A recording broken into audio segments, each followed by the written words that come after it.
Sal da igreja para o Senhor. Amém. Quem puder abrir suas Bíblias, lá no Evangelho de Mateus. Estou vendo que todos estão com Bíblia aqui. Sim, no Evangelho de Mateus, nos capítulos 14 e 15. Né? Aí, a gente pode resumir basicamente esses dois capítulos com as epígrafes que aparecem. Né? Que aí tem a morte de João Batista, a primeira multiplicação dos pães, Jesus anda sobre as águas. Aí depois, Jesus é a tradição dos anciãos, a mulher cananeia e a segunda multiplicação dos pães. E aí, tipo, eu fiz um estudo, né? E eu achei bem interessante, porque aí João Batista vai dizer aqui que ele morre, né? E quando ele morre, ocorreu aquele episódio que João Batista começou a criticar o Herodes, porque ele casou com a irmã, com a mulher do irmão dele, e aí é adultério. E aí João Batista, ele foi preso por causa que ele pregou a verdade. Então, e ele foi morto por causa da verdade também. E aí vai dizer que Herodes fez uma festa natalícia no caso era o aniversário dele, e aí a filha da mulher do irmão dele dançou na frente dele, e aí ele gostou. E aí é uma coisa que eu acho estranha, porque tipo, a mulher veio como está errado, né? Era a mulher do irmão dele e ele pegou ela, quer dizer, casou com ela. E aí ela pega e no dia do aniversário dele manda a sua própria filha dançar na frente dele, para seduzir ele, basicamente. Então, tipo, ninguém tinha escrúpulo de nada lá. E aí ele vê aquilo e diz que vai dar até metade do domínio dele para ela, sei lá. E aí ela pede a cabeça de João Batista. E aí ele morre. E os discípulos de João Batista sepultam o corpo dele e vai dizer para Jesus. E aí, tipo, uma coisa interessante que eu vi pelo estudo é João Batista, ele era primo de Jesus Cristo. Então, o que acontece? Quando Jesus recebeu essa notícia, provavelmente Jesus estava abalado. Ele estava triste. Porque além de ser primo dele, né, ele era alguém importante no reino. Vai dizer que ele era o maior nascido de mulher. Né? E aí vai dizer que Jesus, ouvindo isto, retirou-se dali no barco para um lugar deserto, apartado. Ele foi para um lugar deserto, ele queria tipo desabafar com Deus, queria conversar sobre João Batista talvez, queria consolação do Pai, mas ele vai dizer, e sabendo o povo, seguiu a pé desde a cidade. Então o povo não deixou Jesus. Jesus queria aquele momento só e o povo não deixou. Mas aí vai dizer, Jesus saindo, viu uma grande multidão e possuído de íntima compaixão para com ela, curou os seus enfermos. Aí vê, Jesus estava mal, mas mesmo assim vai dizer que ele sentiu íntima compaixão pelos outros e curou os enfermos. Então, tipo, isso traz um grande ensinamento para a gente que, mesmo nos nossos piores dias, a gente tem que tentar fazer o melhor para Deus, o melhor para os outros. Né? É difícil, eu confesso que muitas vezes eu não faço isso, mas é um ensinamento que as Escrituras trazem, para a gente fazer o melhor pelos nossos irmãos também, mesmo no dia mal da gente. E aí sempre chegaram à tarde, os seus discípulos aproximaram dele, dizendo, o lugar é deserto e a hora é já avançada, despede a multidão para que vão pelas aldeias e comprem comida para si. E Jesus disse para eles dar comida para eles. Né? E aí uma coisa interessante que o diácono Lucas falou ontem, né, é que Jesus pergunta para eles, ele não pergunta o que vocês não têm, ele pergunta o que eles têm, porque eles trabalham em cima do que a gente tem, porque ele vai pegar o que a gente tem e vai multiplicar. Eu acho que é muito interessante o que ele falou, porque aí Cristo pegou os 5 pães e multiplicou. Aquela mulher do azeite pegou aquele pouquinho de azeite que ela tinha no Antigo Testamento, né, a vírgula do azeite, e multiplicou. Multiplicou tanto que ela teve que pegar vasilhas emprestadas. Então, tipo, ele vai trabalhar em cima do que você tem, mesmo que seja muito pouco. Aí isso faz uma analogia até para a fé. Cristo diz: ó, se a tua fé for do tamanho de um grão de mostarda, né, você pode fazer isso e isso. Então ele está dizendo que mesmo que seja pouco, eu posso trabalhar em cima daquilo, né? Deus está dizendo. Aí Deus vai dizer que o poder dele se aperfeiçoa, né? Porque quando eu estou fraco, na verdade estou forte, porque o meu poder se aperfeiçoa na fraqueza, né? Deus dizendo. Então, tipo, é nas coisas insignificantes, pequenas, desprezadas, que Deus gosta de fazer a obra dele. Então, naquilo que 5 pães aqui para 5.000 pessoas, não lembro direito, não dava para fazer nada, né? Mas Deus ele fez um milagre. Né? E aí, uma coisa interessante no Antigo Testamento: Deus ele proveu o pão para o povo no deserto no meio do maná. E aqui é o próprio Cristo provendo o pão, né? Fazendo uma analogia para Deus também, de que ele era o Deus encarnado agora que estava trazendo a provisão do povo. Então todos aqueles que estavam desfalecidos, Jesus Cristo estava alimentando eles, dizendo: ó, você está buscando a palavra. Lembra que ele disse: buscar nos céus e a sua justiça, e as demais coisas serão acrescentadas. Então ele cumpriu isso aqui também, porque ele viu: ó, essas pessoas estão buscando a minha palavra, estão crendo em mim, então eu vou prover o resto para elas. E aí ele proveu o alimento para eles. E aí vai dizer que depois, aí logo ordenou Jesus que os seus discípulos entrassem no barco e fossem adiante para o outro lado enquanto despedia a multidão. E despedida a multidão, subiu ao monte para orar à parte. E chegava já à tarde e estava de sol. E aí veio, lembra que eu disse que depois que ele recebeu a notícia de João Batista que ele ia orar num canto, aí a multidão não deixou. Aí depois ele despediu a multidão, aí agora sim, ele sobe ao monte para orar. E aí você pensa, ele vai orar sobre o quê? Sobre João Batista. Ele queria desabafar com o pai, ele estava triste. Então, mas primeiro ele fez o que ele tinha que fazer. O trabalho pelos irmãos, o trabalho para Deus. E aí depois que ele fez, ele estava desobrigado. Ele vai dizer: e o barco estava já no meio do mar, açoitado pelas ondas, porque o vento era contrário. Mas a 4ª vigília da noite, dirigiu-se Jesus para eles, andando por cima das águas. E aí isso aqui é muito interessante, porque veja, Jesus estava num momento de fragilidade emocional. Ele tinha perdido um primo e uma pessoa muito querida para ele. E aí ele foi orar. E depois de orar, ele aparece andando sobre as águas. Então, tipo, é aquela ideia como a gente já foi falado aqui. Porque, na verdade, quando estou fraco, é porque eu estou forte.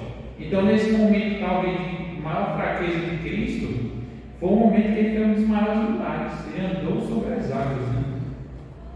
E aqui entra o que a Iane já falou sobre a questão de que temos que estar sempre fixos em Cristo, porque Pedro dirigiu até Cristo e começou a andar sobre as águas também. Mas só que quando ele sentiu o vento e duvidou, começou a afundar. Né? E aí, se a gente tira os olhos de Cristo, a atenção dele, a nossa tendência é afundar. Mas aí, mesmo que a gente afunde, ou seja, se desvie do Evangelho, qualquer coisa, o Senhor tem força para nos sustentar e levantar de novo. E aí, acabou o capítulo 14, agora o 15. E aí, o 15 vai dizer: Jesus é a tradição dos anciãos. Aí os fariseus começaram a questionar Jesus, porque os discípulos dele não lavavam a mão. E aí Cristo vai responder com outra pergunta, dizendo: por que transgride vós também o mandamento de Deus pela vossa tradição? Porque Deus ordenou, dizendo: honra o teu pai e a tua mãe, e quem maldisser ao pai ou à mãe certamente morrerá. Mas vós dizeis: qualquer que disser ao pai ou à mãe, é oferta ao Senhor, o que podereis aproveitar de mim? Desobrigado fica. Esse não honrará de modo algum nem a seu pai nem a sua mãe. E assim invalidastes pela vossa tradição o mandamento de Deus. E aí Cristo vai chamar ele de hipócrita. Aí o que ele quis dizer aqui, né? Ele está dizendo que Deus deu o mandamento de honrar o pai e a mãe. Vocês sabem que honrar pai e mãe não é só falar bem deles. Honrar pai e mãe também envolve dinheiro. Por exemplo, seu pai está passando uma necessidade. Pela lei de Deus, você tem que ajudar ele. Tipo, mesmo que tenha sido um pai que não te ajudou em nada. Mas, tipo, ele cuidou de você, colocou você no mundo. Então, Deus, ele sempre valorizou muito isso. Tipo, eu estava até dizendo para um irmão meu lá de Pernambuco, né? Que esses dias eu fui lá no Grajaú ver meu pai no domingo passado, e aí já aproveitei que meu pai estava lá e mandei meu pai mandar uma mensagem para esse meu irmão. Aí meu irmão começou a falar um monte de coisa, né? Porque meu pai também não estava muito ele. Aí eu falei, né? Comecei a dizer, olha, mesmo que você não goste do seu pai, tal, mas você tem que respeitar, porque ele te colocou no mundo, entendeu? Tipo, às vezes a gente não valoriza isso por causa da cultura da nossa sociedade, porque ninguém valoriza isso.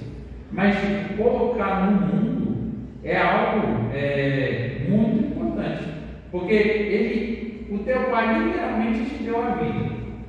Ele deu a vida para você. Tipo, se você está aqui hoje é porque o seu pai e a sua mãe deu a vida. Aí o pessoal diz, não, quem deu a vida foi Deus. Não, foi teu pai e a sua mãe que deu a vida. Lógico que em última análise, Deus criou todas as coisas. Mas quem te deu a vida foi o teu pai e a sua mãe. E aí, tipo, você não respeitar as pessoas que te deram a vida é algo muito sério. É algo que, tipo, tanto que no Antigo Testamento, eu acho que a pena era a morte, para quem amaldiçoasse o pai ou a mãe. Então, tipo, tem que respeitar essas pessoas, porque elas te deram a vida, né? E aí eu comecei a dizer para ele e tal. Aí, tipo, pelo menos ele não me procura. Mas assim, aí eu falei, ó, você mora com a nossa tia, ela te deu carinho, deu criação, amor, educação, tudo. Mas tipo, isso daí nunca vai se comparar a quem te deu a vida, não tem como. Aí eu falei, mesmo que o cara ele tivesse te sugado a vida toda, ele tivesse dado uma vida só batendo em você e xingando, mesmo assim você deve honrar ele na necessidade. Por quê? Porque ele te deu a vida. Só por causa disso. É meio revoltante às vezes, mas é a verdade.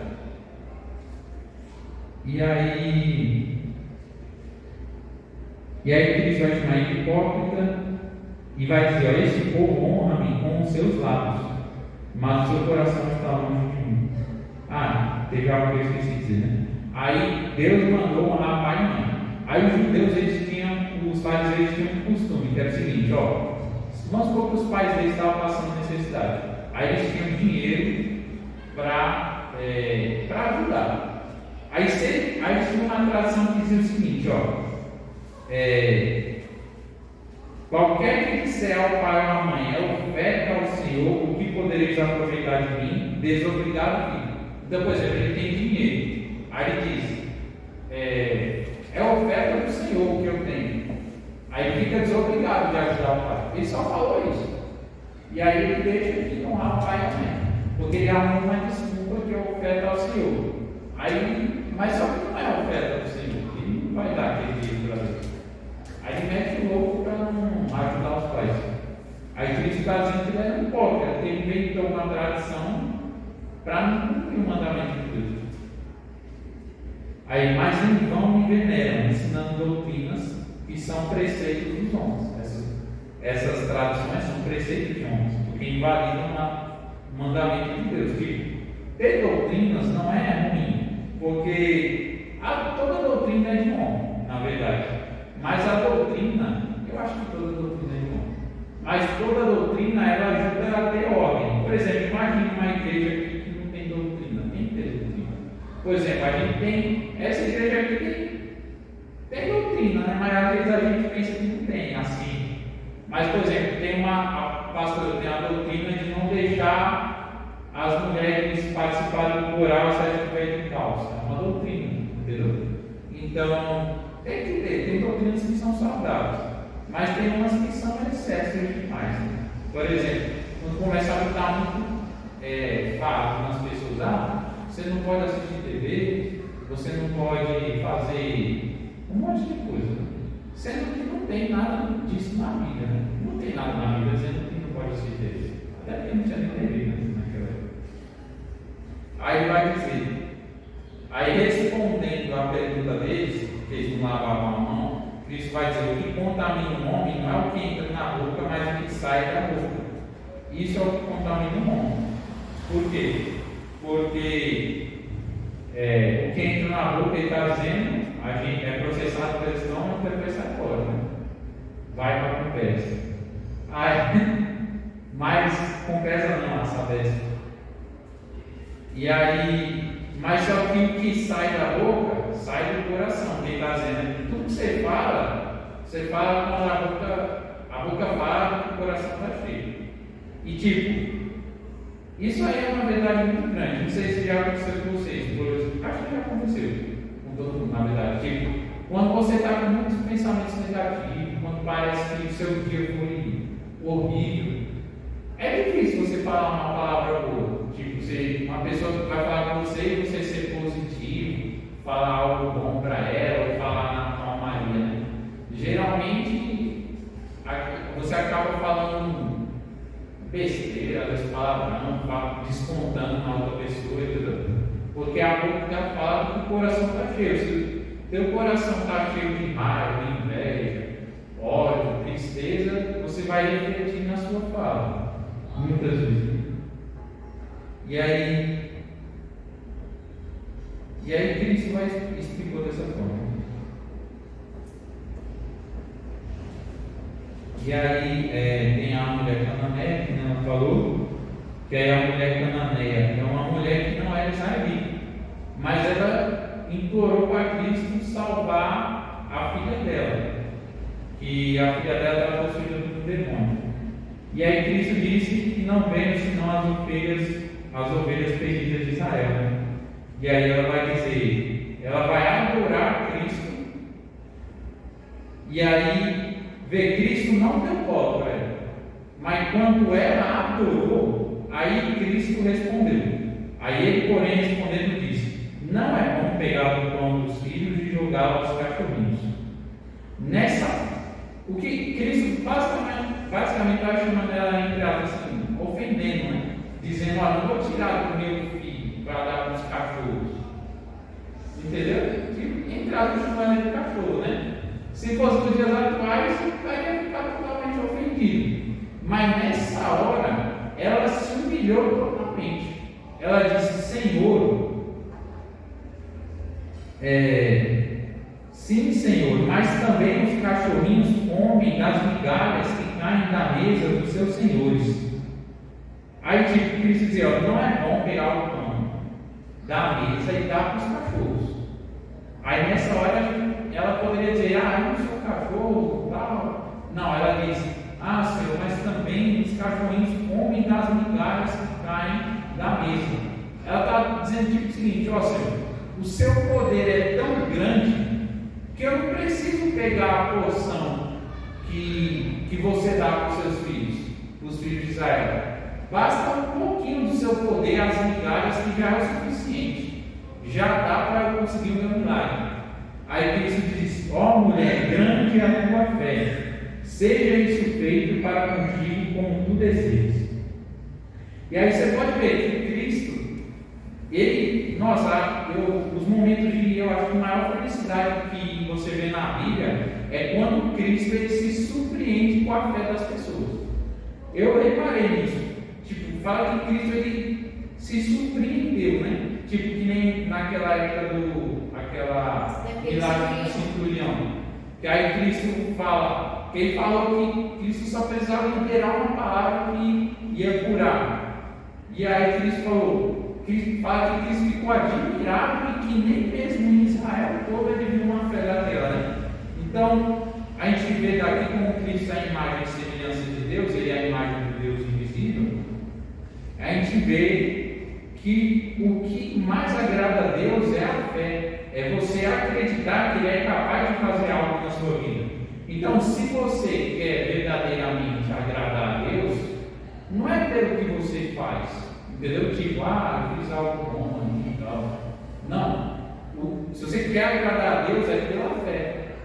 E a fé, ela vai se refletir nas ações. Então, se você faz uma pregação, você louva a Deus, isso agrada a Deus não é pela atitude em si, é porque aquela atitude carrega fé. Que nem a mulher do fluxo de sangue que rompeu a multidão para chegar a Cristo e tocou nas vestes dele. Aquilo lá, aquela atitude estava carregada de fé. Ela só fez aquilo porque realmente ela acreditava. Então, tipo, as nossas atitudes têm que ser carregadas de fé para que o Senhor veja. E aí isso vai alegrar o Senhor. Eu acho que não tem nada mais que alegra a Deus do que a fé, né? Aí você vai dizer, mas Deus não gosta de obediência. Então, porque quem tem fé obedece, né? A fé, a obediência é uma consequência da fé. E aí teve a segunda multiplicação dos pães, né? Que teve outra multidão que estava seguindo a Cristo. E aí a lição que a gente tira daqui Cristo vai dizer: e os discípulos disseram, de onde nos viriam no deserto tantos pães para saciar tal multidão? E Jesus lhe disse, quantos pães tens? Eles disseram, 7 e uns poucos peixes. Aqui reforça, né, aquela palavra de que ele trabalha em cima do que a gente tem, ele pergunta o que tem, não o que não tem. E outra coisa é que o quão fácil nós somos para esquecer o poder de Deus. Porque Cristo, no capítulo anterior, ele já tinha feito a multiplicação dos pães. E aqui, ele já tinha visto aquilo e pergunta de novo para Cristo, mas como a gente vai alimentar essa multidão no deserto? Tipo, eles têm amnésia, eles esqueceram o milagre que Cristo fez no capítulo passado. Então, tipo, a mesma coisa a gente, Deus fez algo na nossa vida, e aí a gente passa por uma dificuldade de novo e esquece totalmente o que Deus fez, mas começa a se questionar, a duvidar, vem a incredulidade. Porque a gente é falho, tipo, se eles que viram o próprio Cristo fazendo milagre duvidou, imagina a gente, né? Que a gente literalmente vive pela fé, a gente nunca viu Cristo nem nada, é fé. E a gente tem a convicção de que Ele existe, de que Ele faz algo para a nossa vida. E Cristo fala, né?